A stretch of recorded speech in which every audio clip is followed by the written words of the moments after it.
This podcast is a production of Unfiltered Studios. If you would like to know more about joining Unfiltered Studios, please visit our website at unfpod.com for more information. A great murder mystery unpeels itself like an onion. The secrets are the fun part. Sometimes it's easier to figure out someone else's secret than it is to deal with your own.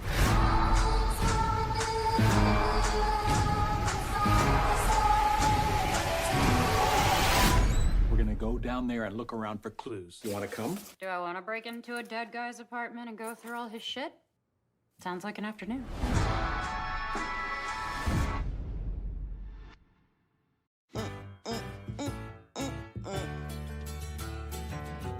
Stop.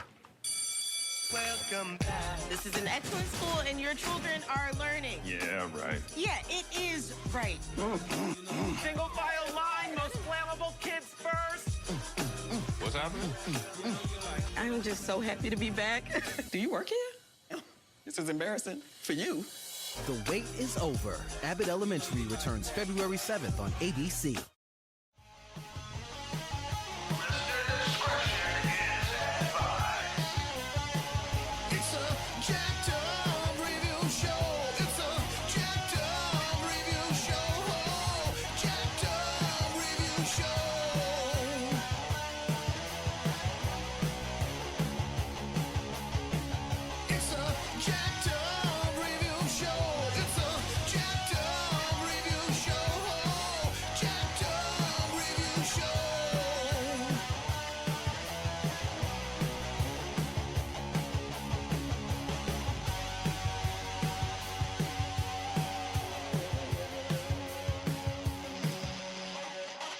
We got some great guests tonight. These wonderful people. Heavy D, Stephanie Tyler herself, Procedural TV, podcast recovery. Hello. And then we got the wonderful Jaylan Salah. Hello. From InSession Film, podcast and blog. She has hosted that, as well as Funny Gal Talk podcast and the J-Day reviews. She has guested on Raging About Gosling, Men Who Like Movies, Movies in Focus, Generation Dan, Women Connected in Wisdom, Horror Hangout, Mr. Gentleman Lifestyle, and Titanic Talkline. Yes. Hell of a resume. Please tell me your pod chaser is updated. Yeah. So welcome.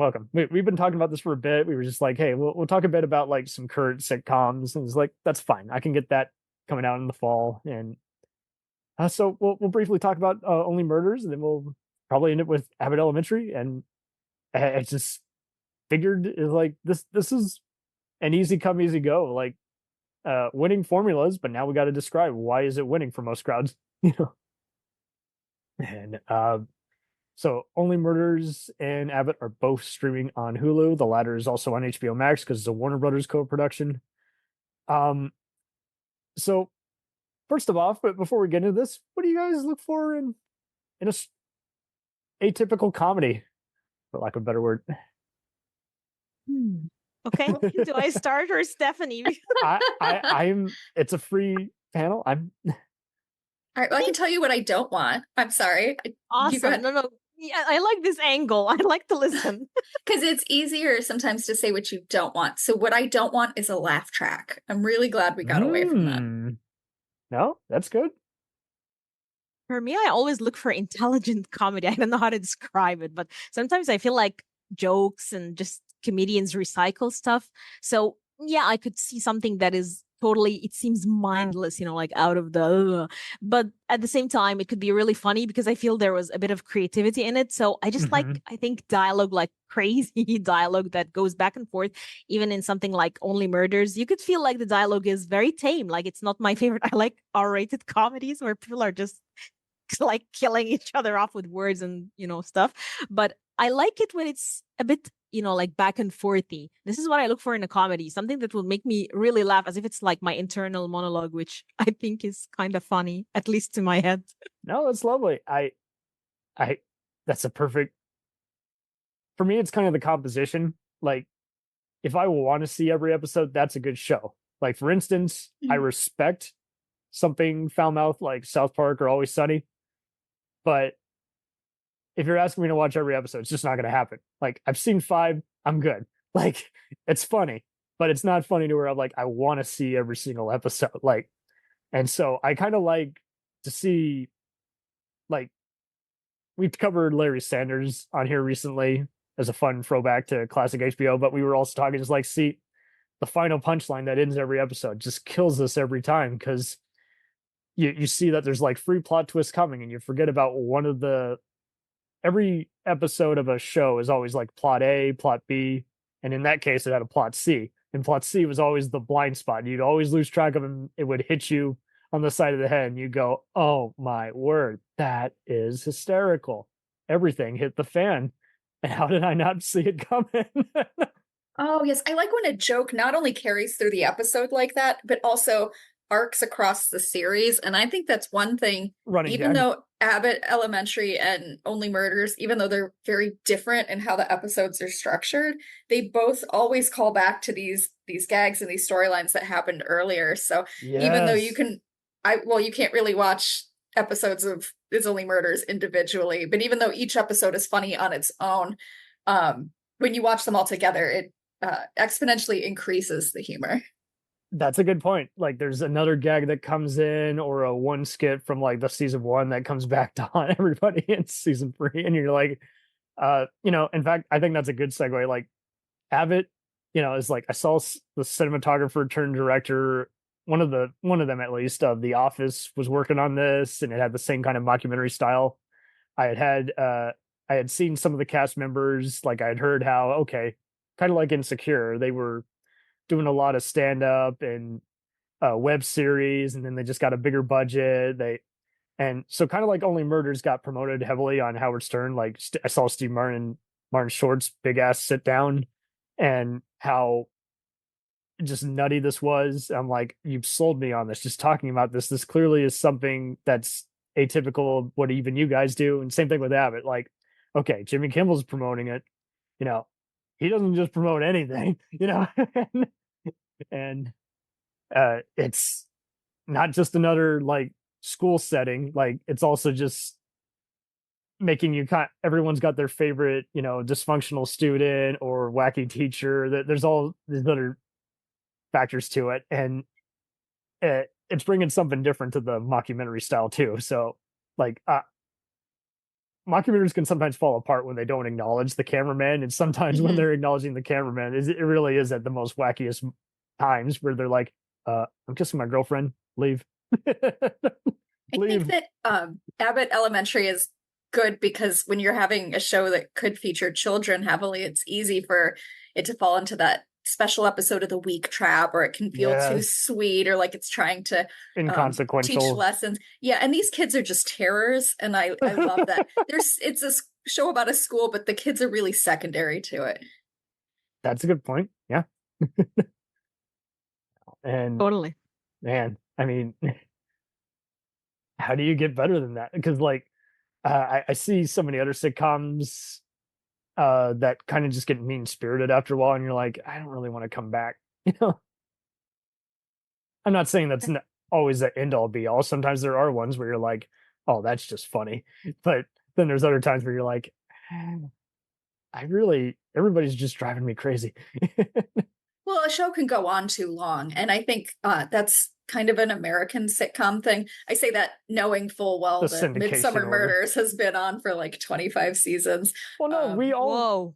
That's a good example. Yeah. I mean, I will watch all the Dick Wolf shows, and I've seen people say tapped out at whatever this, and then there's other times where you're just like, yeah, like I was that way with NCIS. Like, I love the original show. I didn't need to see all the other spinoffs. It's just like, totally happened to me with Supernatural. Like, I loved it up until season 5, and then wait a minute, the original showrunner Eric Kripke quit. Why am I going to watch? And then it continued to, like, season 15. I didn't see the rest 10 seasons, so I was like, okay, no, I'm leaving this ship, you guys. Abandoned ship. Yeah. No, goodbye. Yeah, I think sometimes it's good when a series ends on a high note, like that there's a natural built-in ending to a season. And then maybe it could come back later after a break or with a little bit of a different perspective. But yeah, you don't want to fall into the Dick Wolf trap where we're all sitting here wondering if he's just immortal and he has to produce shows to stay alive, like a weird version of Speed. Yeah. Well, no, that's a good point too, where it's just like, or it was good on paper, but it just, there's something about it that's coming off as quantity over quality. You know, there's always going to be some compromise with the studio, and some people judge it on what actor leaves. If it's a third person perspective, that doesn't bother me, but other people, it's a total break it, and I get it. I just don't like when a spinoff just like comes out and you're like, see, there's just too much. The actor did that role too well, and I like to consider myself open-minded, but I'm like, Abbott, I would watch a spinoff of it. Like, I think it could work. Like, I'm kind of that way with Ted Lasso. There's so many people I like on that ensemble. I would be down for an often rumored sequel or spinoff, because there's just a lot of material to work with versus it's one person running the show and everybody else is kind of just nutty but not anchoring it. And like, now I think it helps though, like Only Murders is on Hulu, so it's not dictated by what the viewership was on, you know, the network that night. And we're now invested with everybody. Like, I would hate it if anybody left. I'd just be like, okay, what was the point now? Well, I think they have a good formula there because they have the 3 core cast, and that works out well. Martin Short and Steve Martin, of course, your clowns, and then you've got Selena Gomez as your straight woman. And see, I had seen her act, and everybody else was like, "Oh, the pop star." I'm like, she's done a lot of stuff, guys. Like, yeah, she's very talented. She's stretching herself. She's been working for a long time. Exactly. She's really grounded in this role too. I love that she's not that flashy. You know what I mean? Like, I really liked her toned down and calm, and even her clothing style is just like, you would imagine her to be this diva wanting always to look, you know, like the best. But she's just there, you know, like your average girl befriending these 2 oldies. I just love her here. And her wardrobe is fantastic because it's more realistic to what a woman would wear. We're not all walking around in high heels and short skirts, so I love her sweaters and her coats. Me too. The fashion is definitely on display, and I mean the production just shows. You're just like, see, like, I'm not just seeing money explode on the screen, I'm seeing a vision. And I was able to hear on the wonderful music podcast Song Exploder, where they interviewed the guy who came up with the theme, and he actually didn't change it much. Like, he gets recommended to it by, you know, producer Dan Fogelman. He's like, "Hey, you did a great job in Galvin. I need you to check out these other guys. They're totally up your alley." And he's like, "Well, COVID just hit, so thanks. I really need a job." He comes up with it, and the writer like hears that first sample. The script. The long story short, he doesn't think he's gonna get it. He's like, It's just too out there. You're not gonna get it. I'm probably not gonna get the job." And the guy's like, "Did you look at our next 5 episodes? That was perfect. That was dead on. That's tragic. It's funny. It's hip. It's zany. That you totally get us." It is perfect. The first time I knew I wanted to watch it. I knew I was at least going to like the actors. But the very first episode I watched, when they hit that theme song with the animation, I said, "That's it. I love this show already." And I haven't even watched it. The pianos is great. It's just do do do do. Yeah, it's perfect. It's so well produced. And I think because we've switched to streaming, in some ways it's good because we're getting a lot more diversity in TV and writing.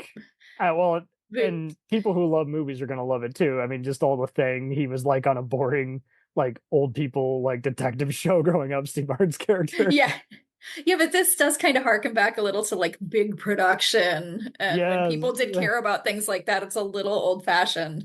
Totally. It's just like, yep. And then that happened. And then this happened. Oh man. And kudos to them just for like, they all got their unusual predicament. So this is going to break your guys' heart. I had a wonderful true crime podcaster on, and it did not tickle her fancy. I don't know if she just didn't like the humor or she didn't like how the podcasters were portrayed. I'm like, oh, good grief. Was it too fictional for her? I guess it didn't appeal. And I'm like, I thought this was immortal. Like, this is a good introduction for like all generations. Like people who, you know about Steve Martin or Martin Short, but didn't follow him. I mean, kudos to Martin for going on every other show as his Jimmy Glick character. So he found this was a triple win for him. He's dating co-star Meryl Streep. He's doing a fun role that he wants to do, and then he's bringing back one of his old comedic characters while promoting this show. So it's just like, I don't. and again, Selena's growing as an actress. Steve is doing different kinds of straight man comedy. All the other recurring co-stars, like Tina Fey being the rival podcast producer, who's very, very, very foul-mouthed. And then there was the insufferable landlord. He's a trip. He's funny.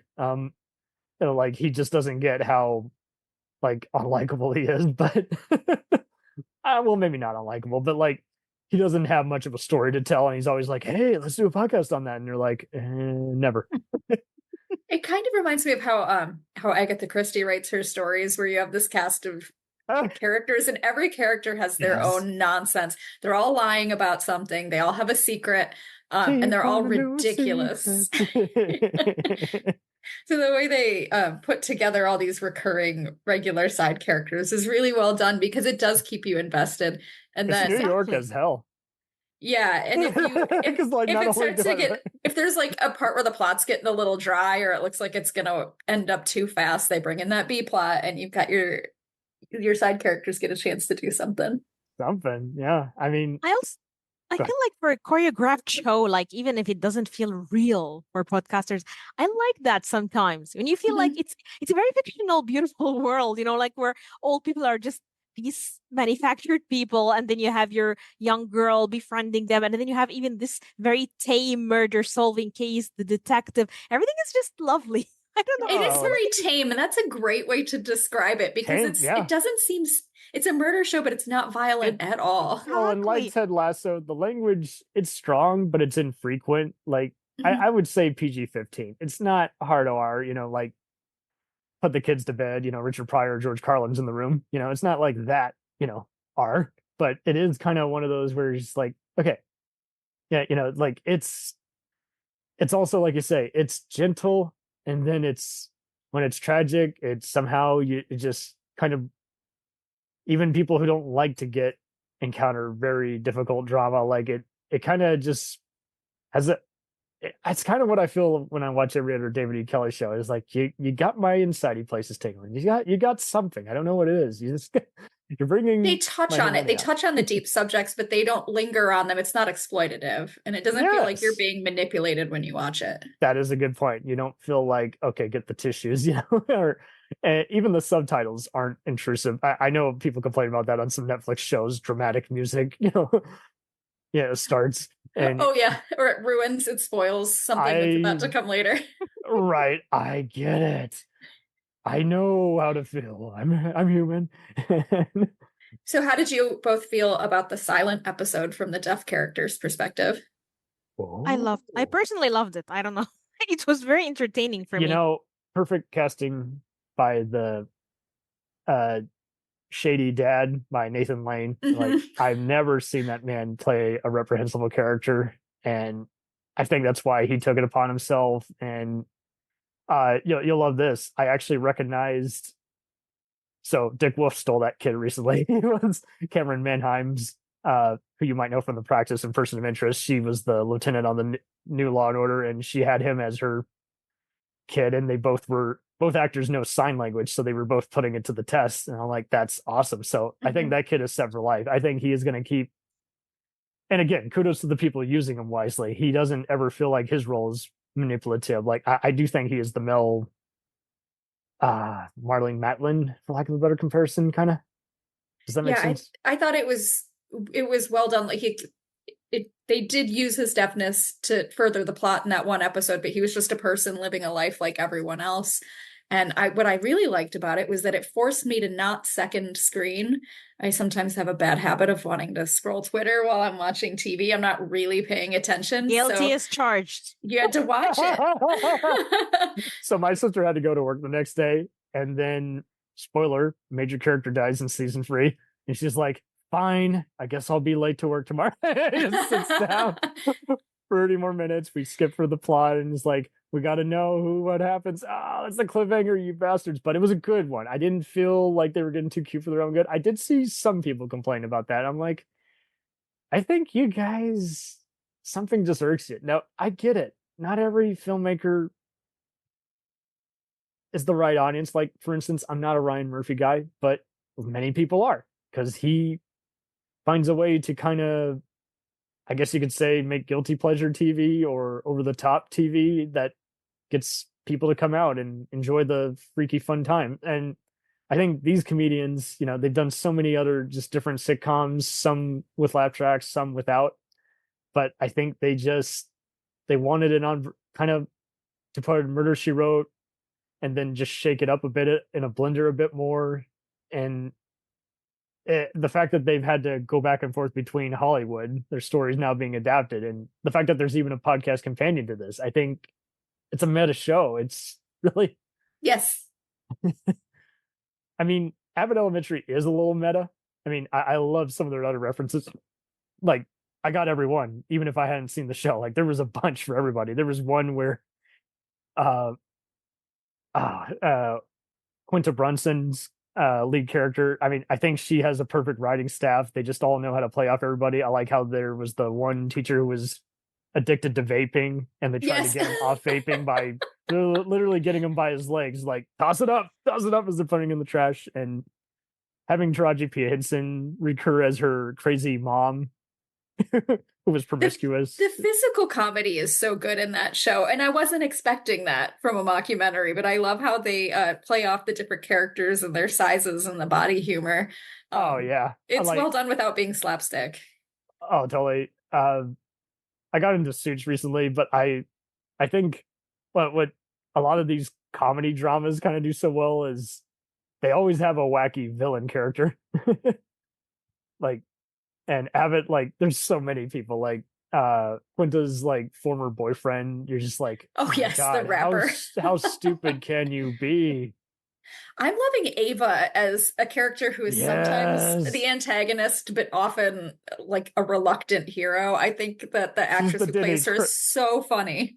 She's kind of like Denny Crane in Boston Legal, but like same deal. Like, sometimes she unexpectedly saves the day, and you're like, how the hell did that happen? I gotta rewatch it again. Well, they're making her more complex. When they first brought her on, you were like, okay, she's an antagonist. But as the show goes on, you see more and more, like, you respect and admire her, but also fear her. And I, personally, I mean, goals, right? Who doesn't want to be feared just a little? Absolutely. Tyler James Williams, Lisa Ann Walter, and Shirley Ralph, again, they've done their rounds on sitcoms. They're all completely different here. But yeah, I was digging how insane Ava was, to where I went out and looked up portrayer Janelle James' other Netflix stand-ups. I'm like, I see why she got hired. She just has that kind of, you don't know what's going to come out of her mouth, that unpredictability. And they even had voice actress Cree Summer make an appearance, Leslie Odom Jr., Lando Jones, and there were so many other Tatiana Ali from Fresh Prince. I was like, oh my God. Yeah, when I saw Orlando Jones, I just recently watched the episode with him. I was like, oh my gosh, is that Orlando Jones? What a blast from the 90s. Oh my goodness. If I ever get Tommy Bechtold on here, I'm going to ask him how the hell he got on there. I love Keegan-Michael Key as the superintendent. Yes. The but best. I gotta love how wacky the janitor is, Mr. Johnson. I don't know if you guys ever saw Trailer Park Boys. That was another mockumentary show. Okay, perfect. Good. I love Trailer Park Boys. and see, what's funny is my brother got me into that, and he can only stand so much of it, and my sister hates me anytime I had that on, and I was just like, well, see,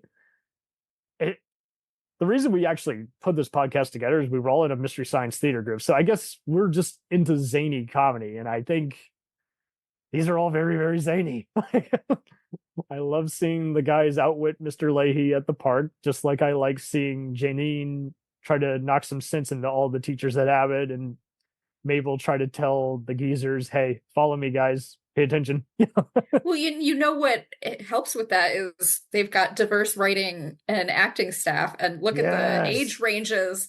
You can use the age difference as part of the comedy. They sometimes do in both those shows, but it makes it funnier because everyone is someone they can relate to a little, whether you're laughing at them or with them. TikTok is used as a device as opposed to interrupting or just because it's cool to talk about. Like, exactly. And when you see someone like Mabel, and she's always the younger one, and she's always complaining, and then you see her like getting clash with the Gen Z, and then she starts looking like the weirdo. I love this part so much. Like, really, they play it off so well. Oh, totally. And it's so relatable because we're all there. Exactly. That's a good point, because like the podcast jokes could have easily maybe not worked. They might have worked better on paper, and they make it to where the boring shit is off screen. We don't see them editing or press to upload the episode for time, but at the no same one time, would watch that. no one would watch it. I would not watch that. I'd be like, 3 out of 5 stars for trying, but it's not landing. You know, and Abbott had so many great ones. There was like a band performing in like one of the final season 1 episodes, and they're like, "This is the Backstreet Boys to men." I'm like, what? And one of them was lamenting because they're all weird. None of them actually are. I'm like, genius. There was also a Yelp joke, but like for teachers. I'm like, see, I can relate to that because I did a lot of Rate My Professor back in the 20s. Oh, yeah. And so I'm like, I can only imagine how nasty a Yelp site would be if it was to grade a teacher in a district or an area. Like, when they brought in Gritty in that first season, I was like, this show understands exactly who their audience is. Gritty, like that's Gritty, such a he's the mascot, that orange mascot. Oh, the Philly Flyers guy. Okay. Yeah, like this show knows its place and time. It knows the zeitgeist, and it that's a good point for the people that's of the funny. East Coast. I'm not a sports guy, and it's still funny. It's just like, yeah, everybody had that weird mascot at a school who put in way more effort than it was worth. You know? Yeah, who was both beloved and feared. Oh, and how about the fact that like, I can't speak tonight. Melissa is kind of the more tough New York broad, you know, trying to look for a new husband, and Barbara is the, you know, religious fearing, you know, oh, why do kids act that way today? Gregory is just, the dude just can't take a hit. He is terrible at body language. He's like, dude, you know, if you want to date this person, ask them out. Stop trying to predict. Oh, I thought you wanted this or meant that. It's like, oh Lord, come on, dude. But we all know those people in real life too. Yes, we've all met the guy. You're like, you guys should be a couple, not this other douche who you are dating at the office who's a moron. You know, it's like, and they do it without making it be messy or too many cooks, or like, I think like the Office, Abbott is like 2.0 on that. Like, it's not just a diverse cast, but like there's all kinds of jokes. Like there was all kinds of, it went beyond just making fun of slang and social media. Like in season 2, they went off and free. They went even crazier. Like I had a podcast friend who uploaded the Jack Bauer on 24 joke. They randomly just blurted out. But like here, they randomly made an allusion to Wayne Brady on Whose Line. And at one point, Janine is talking about what movie she watches. And she's like, yeah, I'm kind of like old and grizzled, like Liam Neeson was taking movies. And at the end, she's like, by the way, I've never seen any of those awful movies, and I never will. Yeah, the joke density's good, and the pop culture references are funny because they are all over the place. So I think we're kind of to that point now. We've seen so much out, but we're like, I actually haven't seen that movie or show, and I don't think I want to because someone gave away the ending, or it's not really my cup of tea. You know, like Zach is wacky. How he kind of just shows how insecure Jacob is, and Jacob just can't take a hint. It's just like, come on, dude. I think it's just wild to seeing them in that teacher's lounge, because everybody's been at a job where they're like, I don't want to eat with this coworker. You know? Yeah. But they're sadly they're the only support I have, ironically. So there you go. And I think Ava is going to try to win back Gregory, or Mr. Johnson's going to make a move on her. I don't know why. Oh my gosh, are you shipping Ava and Mr. Johnson? I'm just predicting, given how zany and nutty this is getting, and if this gets me a writing pitch, please. Thank you. I have to say, the moment I saw myself in that show was Ava blackmailing someone at church, and I was like, oh, I've done that. Then it's got to be Barbara who she bribes. Well, was it Ava or was it Barbara? I know that they've both had Well, Barbara had Gregory over for her. I think it was her version of Thanksgiving, and he's like, Barbara, you don't have to do that. It's nice, but it's just not how it's not my zone. It's not how I rule. It's not how I go. It is funny when the workplace comedy tries to take it into their personal lives. Sometimes that can be funny, but it like can in backfire. The Office, in The Office, I feel like they stretched it a little too far. Like they constantly had to invent excuses for them to keep bringing their coworkers into their personal lives. And we haven't seen too much of that with Abbott. They've done a pretty good job mostly keeping it I think it helps in that the workplace. It probably helps that they don't have too many kids or anything, or they're not dealing with as many bosses. Like they're there, but they're not doing too much. Like I think that's a good point because I like The Office, but it's totally true what you're saying. They sometimes like to give too much screen time to everybody to where you're like, come on, divide it up, chop up the cake, cut the pie in quarters, Well, I think it's because it went on too long. Exactly. Circling back. Mm-hmm. The original Office, wasn't that only 3 seasons or 2 seasons and a Christmas special? Yeah, 2 and some hysterical thing. I mean, Trailer Park Boys got the same complaint, but at least it did something different. Like they went to a different park or got a different drug dealer. Oh yeah, they do a movie and it was just a heist. Yes, they did like a bunch of those. The heist one is definitely the best. But no, that's a good point too. Like I think Abbott could go to 7 seasons, maybe 10. I think I don't know how much Only Murders would go. Maybe 6. I don't know. Hopefully not longer. I mean, I can't see them exhausting or running out of steam, but like Ted Lasso, like it was supposed to end, but we want it back, so it's coming back finally. So like, because I guess the characters are rich, there's enough changing up. It's not the same thing every season. I mean, like all these other genres we talked about, like if another supernatural mystery show comes out, I just want them to, like Chicago Fire, I think is the best of those Chicago shows. The other ones got too stale for me. Fire, once it got past season 5, it said, okay, we can't keep having the boss from hell who goofs up the organization. Now I got to have something else going on. Like you want it to be familiar but different enough that it's fresh. Like it'd be funny if Ava had a stalker or someone else from her past. It'd be funny if Barbara had a teacher who she has to mentor who religiously disagrees. Or what if the school merged with another school, or they moved on to school? Now that idea. Oh, now they got to get a Morgan Freeman cameo, and he's playing his Lean on Me character. Yeah, there would be ways to keep it going. But yeah. Come on, son. Get that drug out of your nose. That would be awesome. Sorry, I couldn't help myself. If anything, Vanetta's got to come back. Like, she's got to be like, oh, Janine, you're doing it wrong. I got to be a teacher. Yeah, but that would be a good chance to bring Mr. in Johnson new people gets a and old certificate. people. Yes, Mr. Johnson starts teaching that. What if he becomes the principal?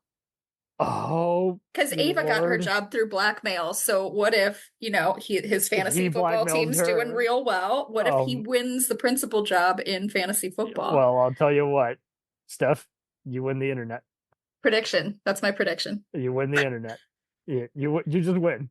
Now, I know that that's not how school administration works, but I think we have to get away from being too literal when we're talking entertainment. Here's the other thing. There's plenty of, stuff that doesn't ever happen like that. It's fiction, but there have been some of the biggest scandals. I mean, there was that one movie by HBO, Bad Education, where that was all real, but it was all improper, not a well-run school, and it was a scandal, and they were making money off all the That's true. There was that college admissions scandal, which I just thought was a couple families, and it turned out to be something like, I don't know, like 70. There's corruption everywhere. You just gotta, people, yeah. It's just like a house. You gotta describe how the bricks, the structure. You just gotta add the layering, and we'll fill in the gaps. It just can't be just random. Like, what? No, there's no way this person's had a stronghold. Come in like Gary Cooper and fix the place up. There's got to be something like, and if they want to even do like an anthology where it's just all these guys and they're narrating all the crazy other, like, if they get to like, maybe they all go to a university, it's Abbott University for like season 6, that's the send off. Like, say, okay, cool. You not only changed the name of the show, you changed the setting, and you could have maybe they could follow some of their students around, I guess. But I guess that's what I think that's why people like it too. It's not really about the students. I did like that one though, where Janine was finding the one kid who was flaking out playing Skippy, and it didn't help that he had a very ignorant girlfriend or no, grandmother who was just like, oh, he's watching cartoons. That doesn't do anything wrong. I'm like, he needs to.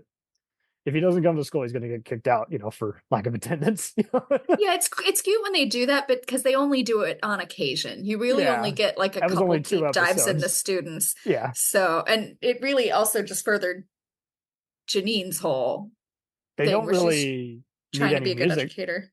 Yeah.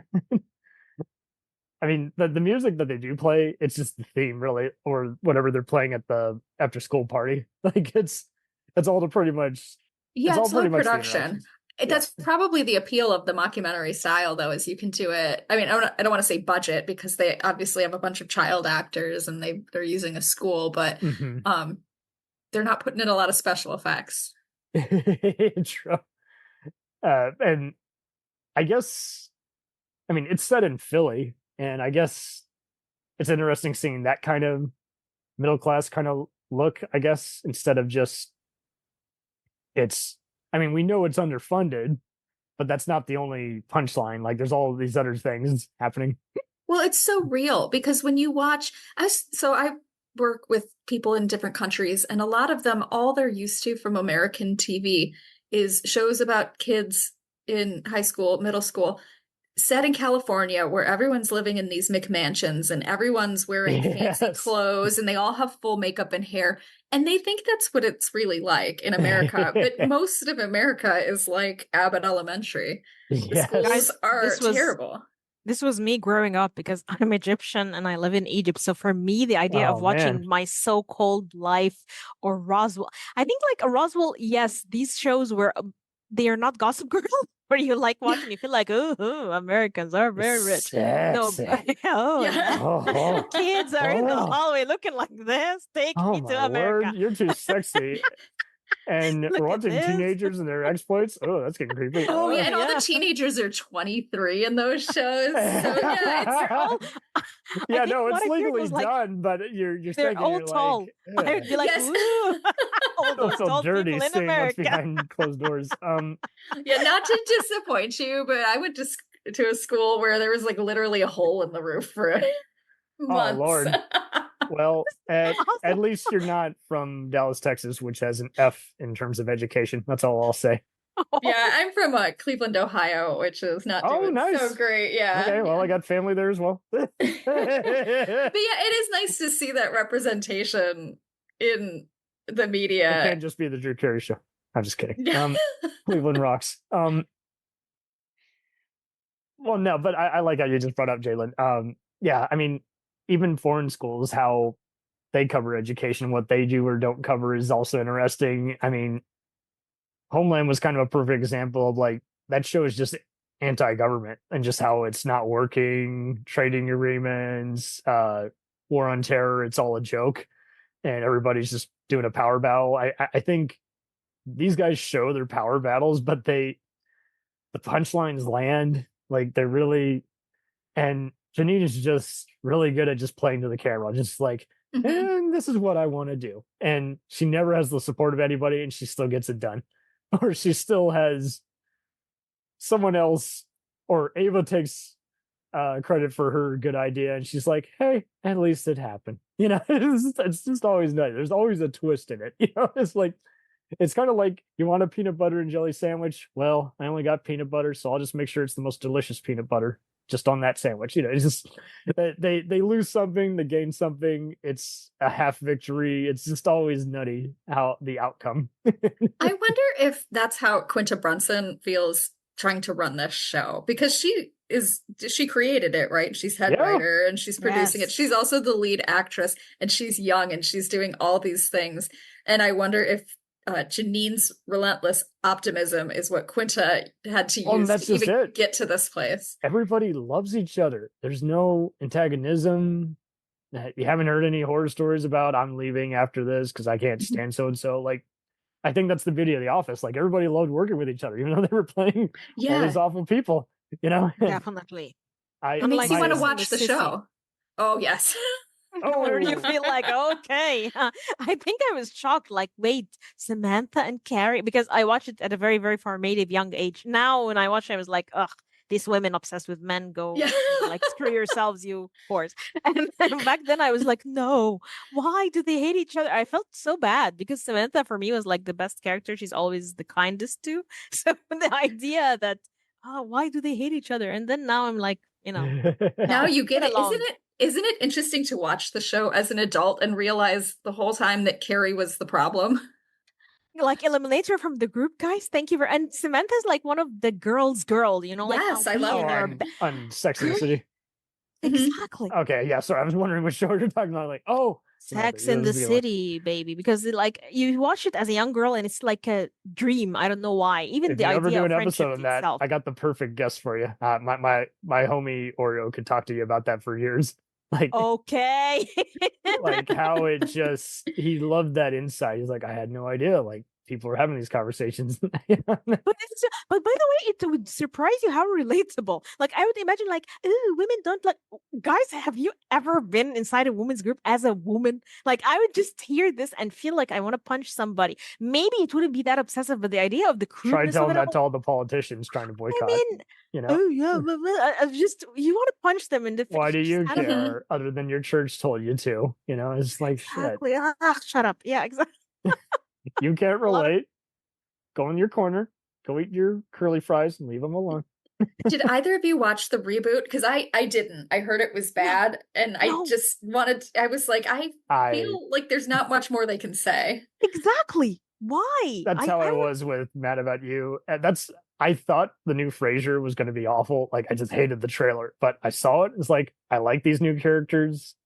What's his name? James Burrows, who worked on Will and Grace and all of those earlier sitcoms, is involved. I'm like, I'm digging it. It doesn't need the laugh track, but it worked. But don't get me wrong, there were plenty of other comebacks. Like, they did a TV show of Willow, and I was like, who was that for?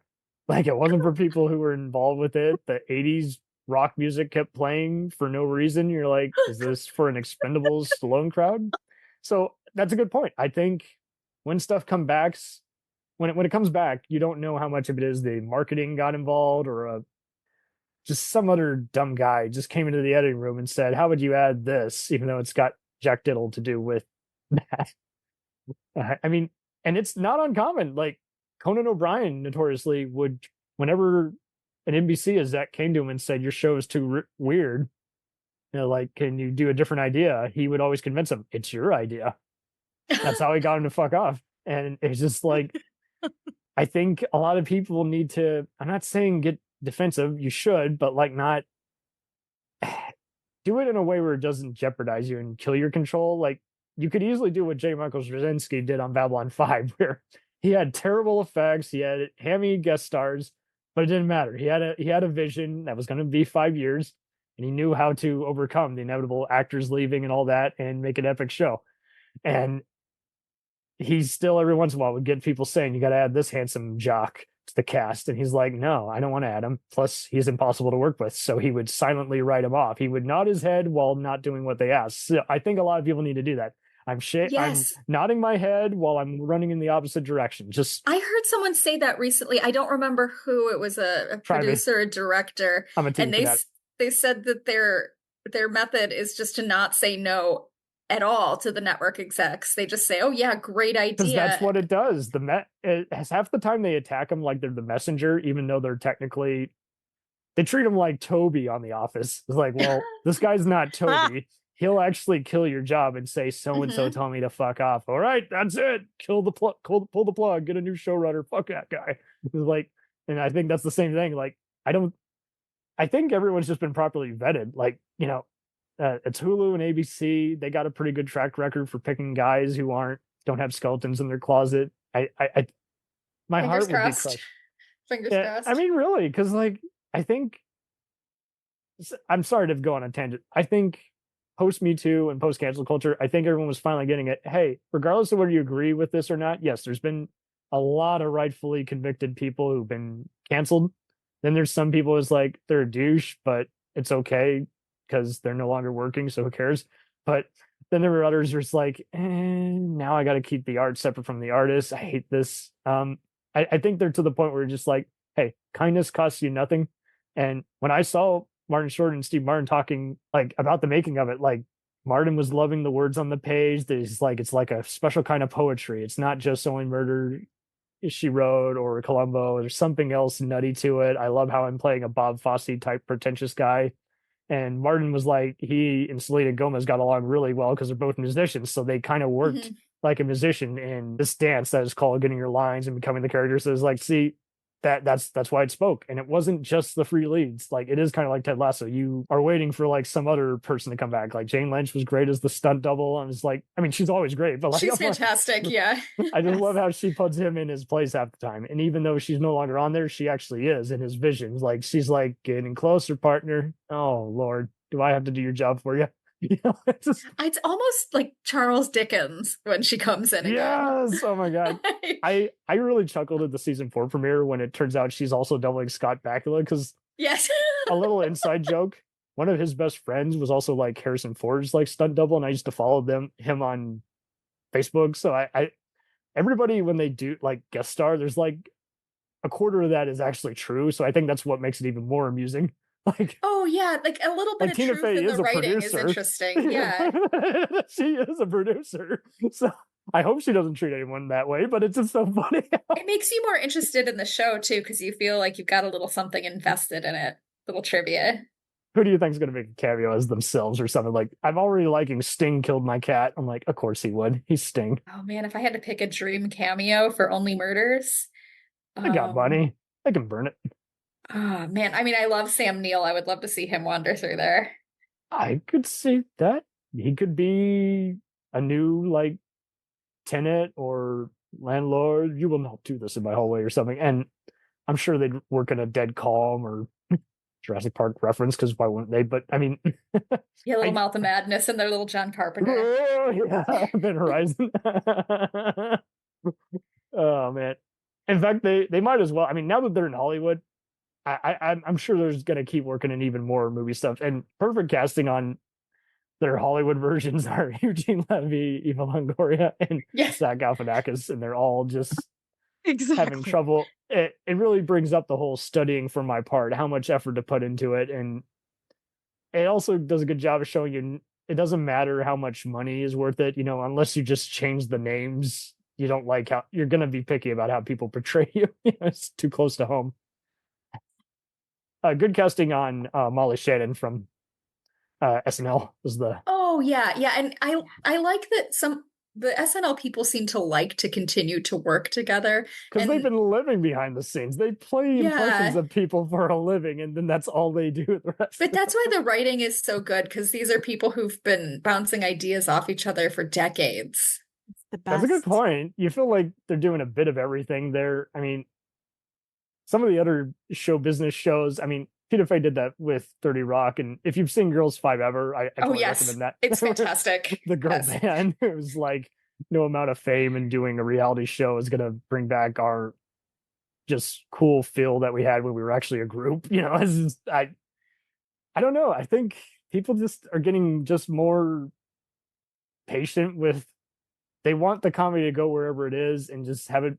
It doesn't necessarily always have to be nutty. It can just be it doesn't have to be campy either. It can just be its own crazy journey. Oh, here's what I like about comedy. It was easy for me to say what I didn't like.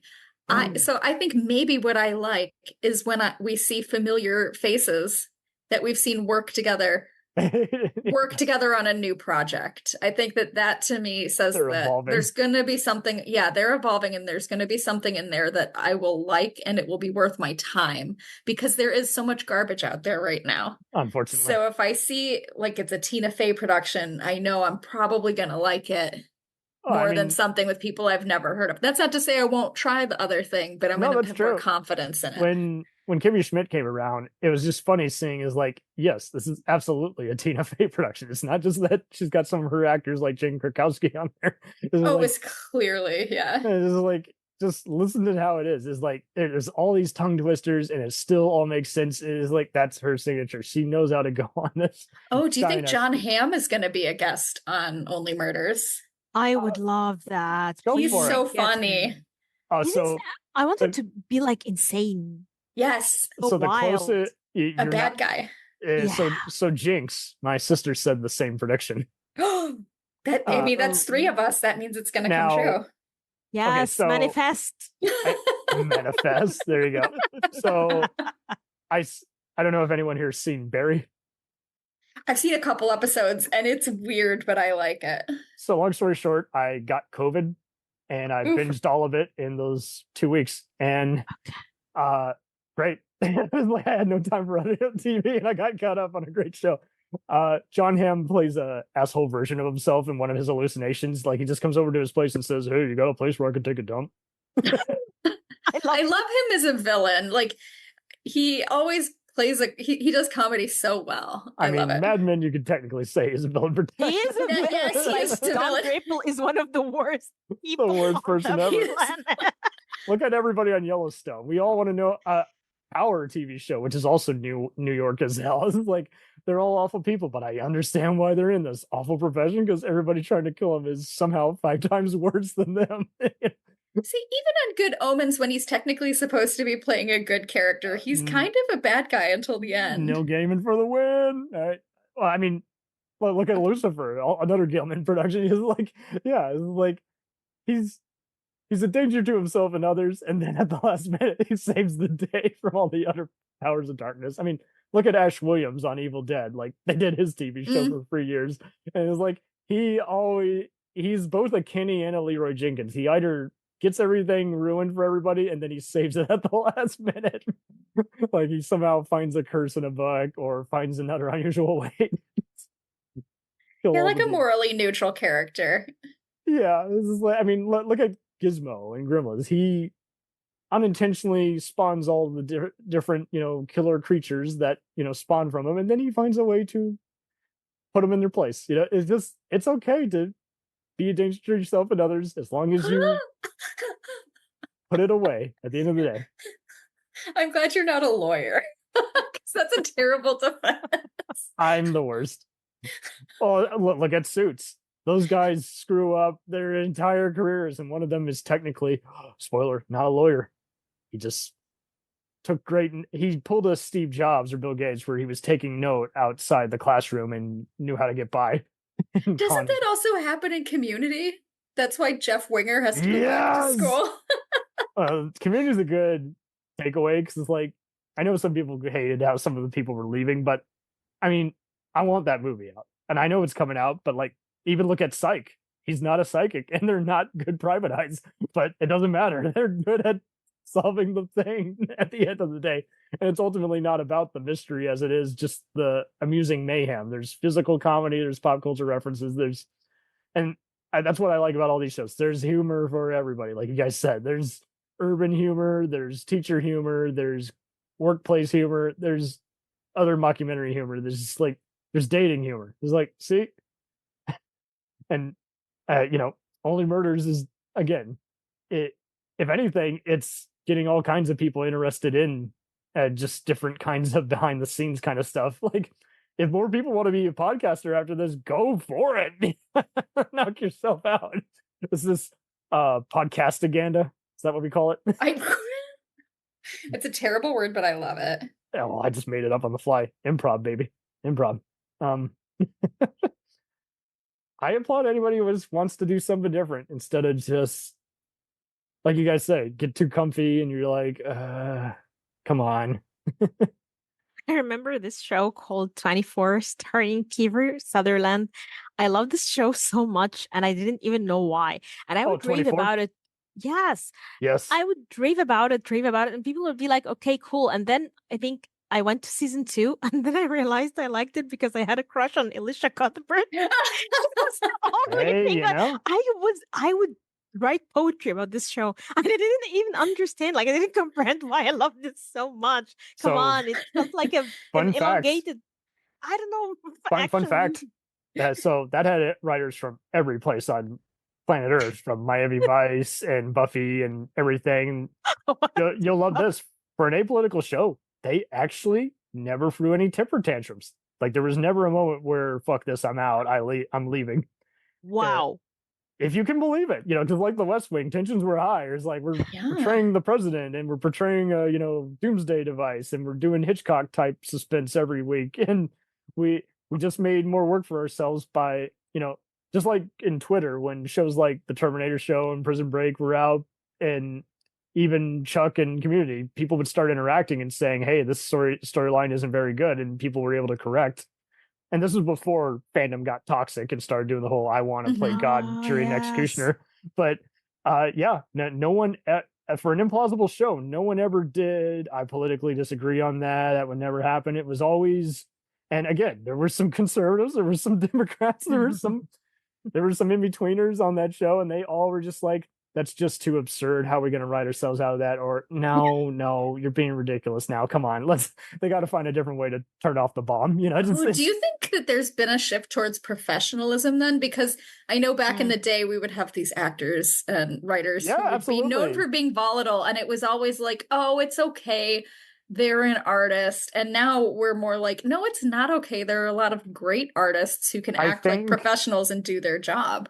I mean, exactly. I think you're right. I think a lot of people were good at masking it, and then it got to the point, like for instance, like Sopranos wasn't toxic, but it did have some cynics who went on to later do some stuff where they got in trouble. Lost, I've heard terrible things behind the scenes on the writing staff on that. Me too.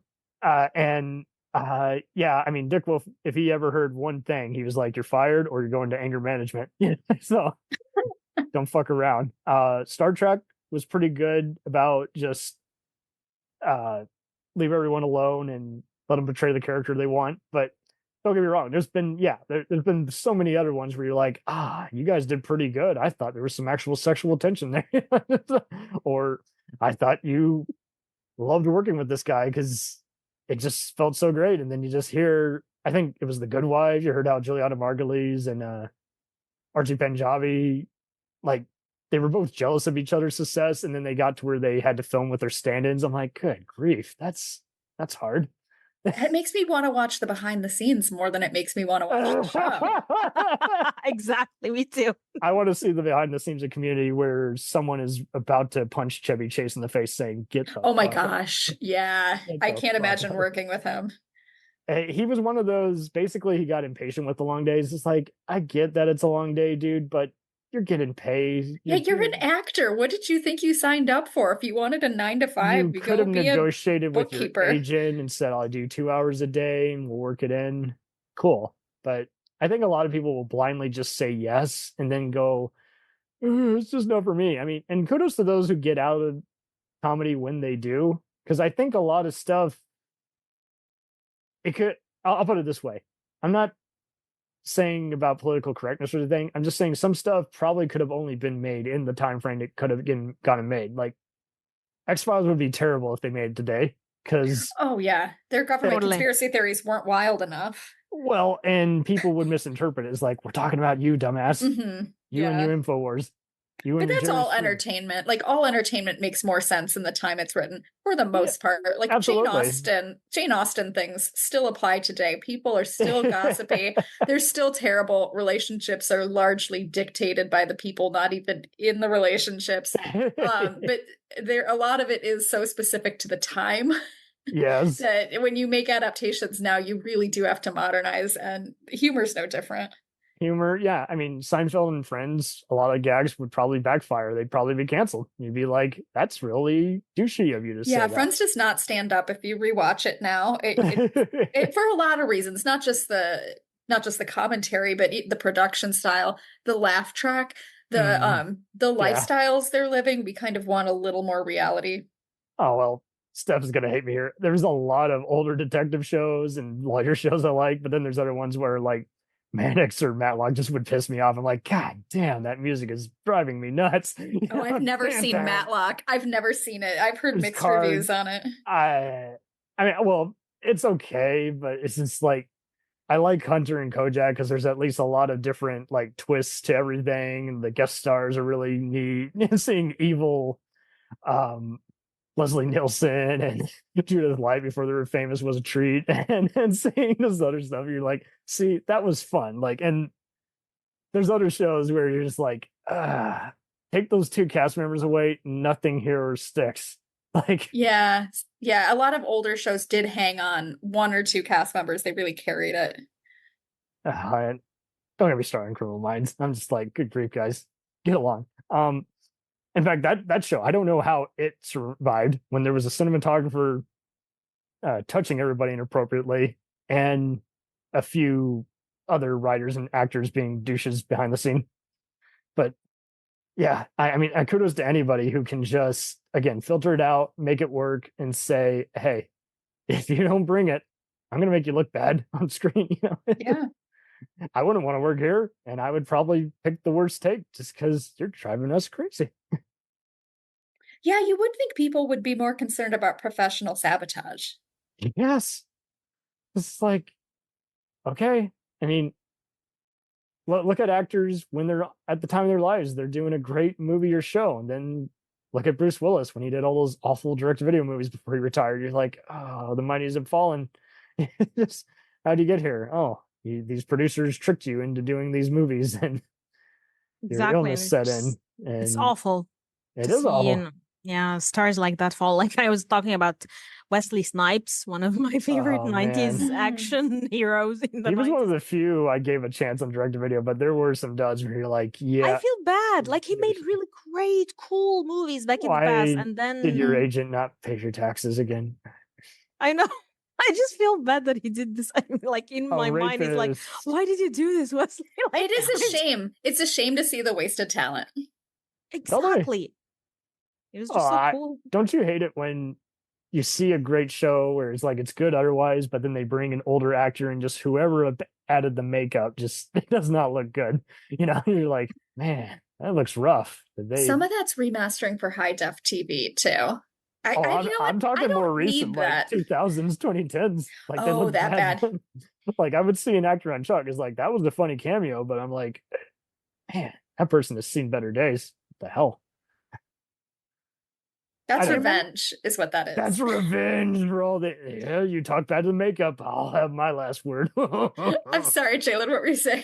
Definitely, I remember revenge because I think one of my friends would always tell me, "You're Victoria Grace," and and I was like, "Wait, why? What do you mean? I don't even know about the character. Am I an evil? Am I a villain?" And she was like, "You're Victoria Grace, and you're." Okay, so I tried asking my friends, like, "Anybody see this? Why is she calling me that?" Now I want to know. It's funny you bring up that. That kind of brought back the primetime soap.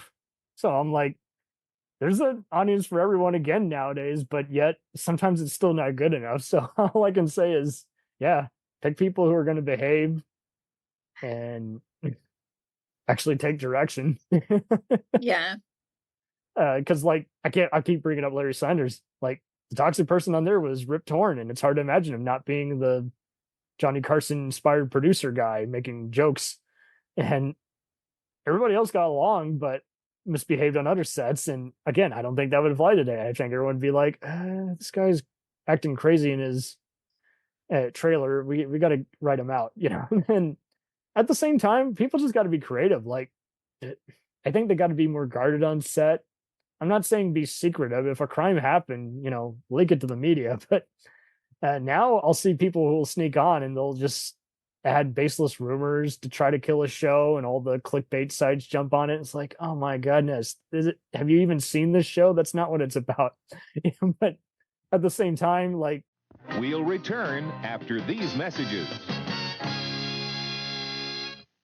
If you like small town mystery, crazy news, and wild history, then the Florida Men on Florida Man podcast is for you. Each week, Josh Mills and Wayne McCarty bring you the absolute best Florida has to offer.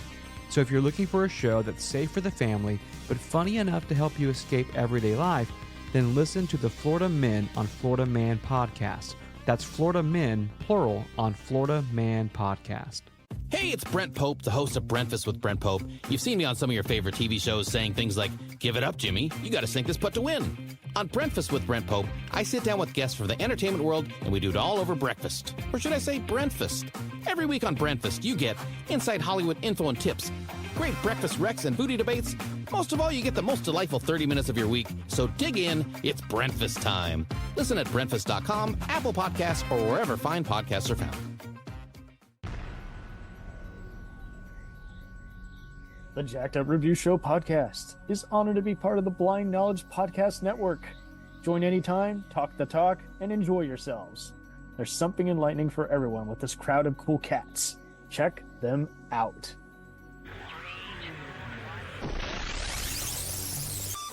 You know, after something like the Rust shooting, I really do hope everybody's does background checks. It's like, hey, this guy, nothing personal. They got in 20 complaints. You shouldn't hire them. Yeah. And I think some of that is it's hearsay. It's greed and it's cost cutting because, you know, it takes a little time to do background checks and it takes some money and you're cutting corners, but you're still coming in above budget. You're still making money. I don't care if they're great at dinner. Thing. They might be hell on set. Yeah. They're probably great at lunch because you said you were buying. Well, in any other industry, you would have that. You know, if you were in construction, you know, well, you hope you would have that. But definitely in any kind of industry where you're handling a real gun instead of, I don't know, a plastic or a 3D printed gun, they could have easily used that. No, that's true too. And I mean, we talked about effects earlier. Again, you know, like the music happens on Only Murders when it needs to, not every scene. And it's so beautiful. Like, I love that piano. I would love to listen to it on iTunes. It's kind of calming music, kind of meditation music. So I think, if anything, it's a de-stressing pill, if that makes better sense, I guess. It is cozy. So, fun fact, my sister watches a lot of extra TV. Like, I'm spending too much time working out to kill my insomnia during the day before I record awesome episodes like this. But next thing you know, I see that ABC, they were airing some newer movies that only came out like last year. I'm like, that's that one Matt Damon, Ben Affleck movie about the Nikes that just premiered? She's like, yeah. And then next thing, a few months prior, she's like, oh, they're showing reruns of other Disney Plus and Hulu shows. Guess what they re-aired? I'm like, what? Only Murders. It was funny seeing them censor out the cursing by Steve Martin and Selena in their close-ups, like censoring their mouths. I'm like, that's wild. Was it still funny? Yeah, it was cozy. It was fun. I'm like, okay. So it might have syndication figured out for you, because I guess it also helps that the cursing is not the only punchline. You know what I mean? Oh, definitely not. And it's always it might be like Dead Like Me, because like we saw the reruns of that on Sci-Fi Channel, and then Universal HD or HD Net would show uncut reruns because it was originally a Showtime show. So it was even funnier seeing people streaking and just utter not safe for work language. And we're like, oh, it's still funny, but it's even funnier. Yeah, sometimes the editing can make it even better. It very well could be. I mean, it might be like early South Park where it's still funny. You just had one less poop reference. You know, it's just like, okay, cool. It's still funny.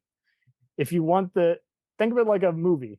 You want the special edition, buy the full Blu-ray, pack set with all the versions, By Hulu Extra Plus, all the swearing. Hulu Extra Plus. I love it. You should work for corporate. Hulu Max. Hulu Max. Wow. Well, then you they got all got the swearing and like X amount of nudity, like 3 butts a show or something. Hey, they used to have a lot of Skinemax stuff that was on HBO Max, and then they took it down. I'm like, are you serious? Nope. That's right in the early days when they were trying to get people to buy their subscription. Yes. Bored husband comes home from work. Hey, quality. I swear, it's for research. Sure. We've reached the part of the podcast where I'm pitching terrible business ideas. It would be ironic if someone actually revealed this was born out of an awful pitch meeting and it became a miracle. Because that happens too, where you're just like, believe it or not, the first show which HBO actually lost the rights to was Tales from the Crypt, and that started the whole "it's not TV" slogan, because that's what they were saying. And I'm so glad that the second episode was the original pilot that got them to pick up, but they used a totally different episode. That's been a fun show to go through again, because so many future blockbuster directors get their start on there. And again, you want to talk star power. I mentioned a few select episodes. Everyone's like, oh my God, I saw that one. The one with Demi Moore, the one with Mimi Rogers and the supermodels. That was hysterical. The one. So does that hold up? Yeah. Okay. Oh my God. You can see every episode on YouTube, but my issue is, why is it not on Max? Why don't you buy the rights back? Mm-hmm. Come on. That's like, there's so many. It's like, again, it's like perfect Twilight Zone, where the bigger picture is so well illustrated. And again, it's meant to be darkly comedic. So I think that's why I dug it when I saw parts of it in school. It wasn't just the great actors and movie production design. I mean, Steph, what show are you currently rewatching aside from Murder, She Wrote, which rules? So I recently just did a rewatch of Girls 5 Eva because I'd been pitching it to my friends and family, and it moved to Netflix, so I was able to see it without commercials. Yeah, because I've been watching it on, I want to say Peacock. Yes, the ads are insufferable. Even when you got even commercial free, you're like, and ads coming up. Yeah, and I've been doing a rewatch of King of the Hill, which I have to say really still holds up in 2024. It's such a good show. I think Greg really Daniels is a genius. Well, yeah, you live in Texas. Yes, so I meet dipshits like that all the time. Ooh, but you the know Earth what? is flat. I mean, I'm exposed to that too. Even though I'm in a different time zone, we're still having these same discussions, and in some ways that's horrible. But that's what makes it funnier. People would have gotten smarter. History repeats itself. But yeah, so I'm just doing rewatches, and then the best new movie I've seen recently has been Lisa Frankenstein. By Robin Williams' daughter. Is that who did it? Yes. It's so good. It's so funny. It's sweet. It's familiar without being derivative of the source material. Zelda Williams. Yeah. It's really, really well written. So that's my recommendation. I'll look forward to that. Okay. Sweet. Jaylan, what have you been rewatching recently? Speaking of TV binges. I've been rewatching. Busy. You're on so many panels. You're on so many, and that's great. You're always in depth. You're always. I try. I mean. Oh, you don't try. It's second nature, baby. Second nature. Thank you, Cam. Well, I'm rewatching Arrested Development with a friend. Oh, thank you. Sorry. Thank you, Cam. I always like to I think play with accents because I have no accent. I'm Egyptian. So I'm trying to do whatever accents? I can. Yeah. You don't have this. You don't have to understand it. You have to meet more Egyptians to understand it. This is the oh my goodness. I try, but I was in an American British school. So yes, you got that accent trapped. Bloody hell! Exactly. I always guys, it's called jam. They'd be like, no, it's jelly. I'm like, really? All my life I've been taught in school that it's jam. So many things like that. Okay. So for me, I think I'm rewatching Arrested Development with a friend, with a very close friend, because we just throwing all the jokes back and forth between each other. We just such a good show. Hey, Jaylan. I love it. It's brilliant. It is. And now, are you the noise? Sorry. When you're rewatching it, are you finding new things that you missed the first time or two you watched it? Exactly. I even finding myself loving more characters. And yet I can still watch it. Me too. I can't. I just can't. You know what I mean? I can't get over them. Rest I don't know. in peace, We were Jessica talking Walters. about. That was some brilliant casting. Wonderful. Just wonderful. I don't know. For me, I think we're just discovering Buster. Yes, Tony Hale is so good. And he's in other things, and he's unrecognizable in other things. That's kind of the beauty of it. It just all those chameleons got together and they went to the next stage of their career. Some of them were at stage 5 of their career. So now they're at stage 7 and they're just still on fire. So are your friends liking it as much as you do? Crazy, because me and my friend were talking, why isn't anyone in our circle liking this show? Are we crazy? And I told them, you know what? Because we have dysfunctional family.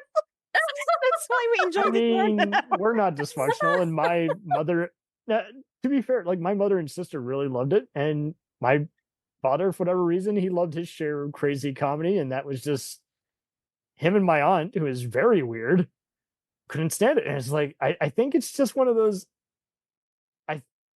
We joked about this when we did a discussion on the Purge movies. If it reminds you of your own bad ideas, you're probably not going to like it. You know what I mean? Yeah, I guess. You don't see any toxic neo-Nazis talking about the Purge because then it'll bring attention to their awful cause. And then you don't see any people who And I mean, look at even George Romero movies, how some people watched it because they were gore hounds, and then the people like us who actually saw it and knew the social commentary he was talking about, how we eat each other alive as a society, the bigger picture. So I think Arrested Development is another one where it's like, you can still enjoy it, even if you had a messed up lifestyle. But I don't know. Exactly. I feel like there needs to be more trailers or TV recaps to get people in to summarize each season or something. I don't know. Because like it's a great show. It's insane and funny and just very smart too. Like, yes, it is very really relatable. If you like that, I recommend both of Andy Richter's classic sitcoms. Oh, Andy Richter Controls the Universe was so funny, and it ended too soon. And it's all on YouTube and Daily Okay, Motion, I'm gonna baby. watch these. It's absurd. Awesome. If you like absurdity, The Tick is also like that, where it's The absurd Tick? comedy. Yes. Oh my goodness. I gotta watch all these. They're good. They're short. There were so many other sitcoms, which I'm finding just obscure ones now on YouTube. I'm like, man, someone should remaster that. I mean, I've gone through all of Oz and St. Elsewhere, and I think those shows are timeless. But some other people have said, I dropped off by season whatever, and it's like, I get it. Some stuff just eats people up or gets too repetitive, even though they change each year. I mean, I do have fun seeing where some of the sci-fi or spy shows fall apart, or even some of the anthology ones are like, once they start choosing these kinds of episodes, I hate this. And other times it's just fun seeing what they experiment with. I mean, X-Files, I'm having fun going through even the bad episodes because they had a cool premise. It just was the ending killed it, or whatever,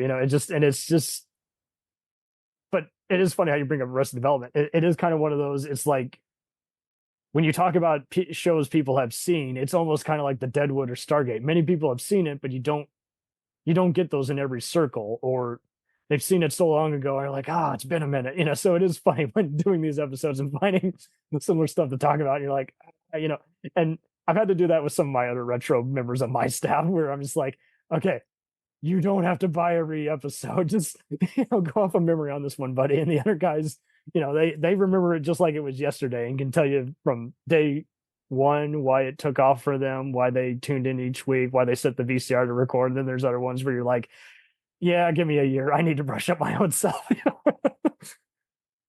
Don't make it become work. Don't make it become work. Well, sometimes something that didn't stick with you when you were younger will stick with you later, because I firmly believe that if you watch the right show at the wrong time, even if it's a great show, you're not gonna get it. Absolutely. Half of these things we all mentioned, you gotta binge them. Like before that was a thing. Watch. I don't mean like all day necessarily, but just like 2 to 3 a day. It will grow on you slowly but surely. And then, I mean, I didn't know if Ted Lasso was going to take off. And then 10 minutes in, we rewind. It became like Monty Python, where there's so much going on in every skit. Mm-hmm. Like characters are doing a funny thing that you want to talk running gags. Now they have a piece of cake when they said they were going to not eat that anymore. Or they're doing something that connects like to 5 episodes ago, but there's so much going on all at once. You do have to rewind it, and you find something funny in each rewind as a result. So, I mean, but like 10 minutes in, I was like, okay, I get it. I'm in. But that was me and Dairy Girls. Oh my word. My sister's seen some of that. I need to see that. And I think it's Kim Convenience Store, I think, is another one. There's just so many witty things out there. And so many little charming series. Like Psych, I have loved more by binging, but I didn't really get that when just casually watching it. I was like, that was nutty, or that was kind of funny. And now it's like, oh, that's funny. So how do you feel that we have to wait for new episodes each week of Only Murders and Abbott Elementary? Rewatch it again. Fired. That's how good it is. If that's good, you can. I mean, I'm definitely going to go for Lasso again. There's plenty of other stuff I would want to rewatch now if I had all the time on planet Earth. And I'm just like, that's okay. This can wait 10 years from now, and it'll be just like new. I mean, you don't want to overrate it for yourself, and you don't want to kill the joy. And at the same time, you're like, hey, like I just went through all of Battlestar Galactica on Blu-ray again. And I was like, why is so much sci-fi now just dumb as a rock? And it's like, and I was like, well, see, now hang on to it. Watch it again. Introduce it to other people. Like, I think we're going to get beyond just the whole I'm giving you my Hulu passcode or I'm loaning you my disc. I think it's now to the point where we're just like, again, if you're still thinking about it, it's hit a special spot. It's not just any spot. It's not just your heart. It's not just your soul. It's the quality button is going off. Quality, great. Passing grade, great. It's kind of like when you see you guys have been to your share of award shows and festivals and movie screenings and seen a very big audience participation. When you see that rare occasion, you'll remember like it's just yesterday. So I think even if you don't have time to rewatch any of this, just remember, just keep outlining. It's like, this found a special something in me. It unlocked another cool thing in me. I mean, I've had Libby Cudmore, who's a great author of very comedic mystery shows and books, and she's on the OST party for those who haven't listened to that hysterical soundtrack review show. And everything that she's a fan of, like, it's not just it's great, no one's talking about it, they should. It's also like, this unlocked a special side of me. I'm like, whoa, hey. that's awesome. I read it was probably a tweet because I'm too online, but I read a tweet the other day where someone was saying they have learned more about themselves and empathy and the world around them through fiction than through nonfiction. Whoa. And I was like, wow. TV's got to be a parent, I guess. That's probably why we all love these shows and we're sitting here talking about them today, is because we're getting so much from this fiction. Gave me the feels, man. There's some shows I want to experience again and cry at. I don't know why. Yeah, my sister, I know, watches just some shows and she tells me that she studies personalities and humanities and goes back to work. She works as a sales executive in a company and she kind of analyzes people. Oh, wow. And starts, like applying things. This is the narcissist, and it kind of works. So she watches Mad Men seriously after she went into corporate life because she was a teacher in the beginning, and then she made a huge career shift and became in corporate. And she watched it at the right time. And I'm like, girl, good for her. It's funny you spring that up because like my dad watched it briefly in the beginning, in the early days of, hey, I missed the episode. I'm going to buy a whole season on iTunes, and he'd be watching it. He was the king. He introduced me into the watch music or watch TV while you're working.